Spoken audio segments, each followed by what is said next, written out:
guys, good morning. Ngayon ko lang ata ito na na-experience yung bagoong o yung ginamos pala ay nilagyan ng itlog.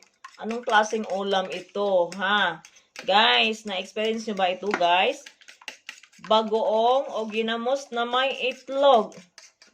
Ano ito? Anong klaseng ulam ito? Yan, guys. So, tingnan nga natin kung ano ang kinalalabasan nito, kung masarap ba siya.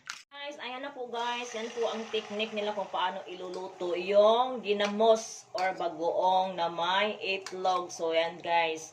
First time ko po itong na-experience. Pwede pala itong iulam natin kung bagoong or ginamos with egg or itlog. So, ayan guys. Ano kayang lasa nito ha? So, tingnan natin kung masarap pa ito.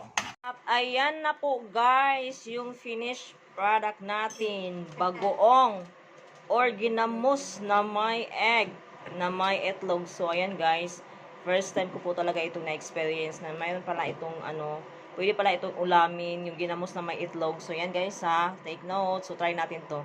So tikman nga natin kung masarap ba ito. Tikman natin guys. In fairness, masarap naman pala siya. Yan guys, try nyo. Try nyo po ito. Masarap siya. Masarap.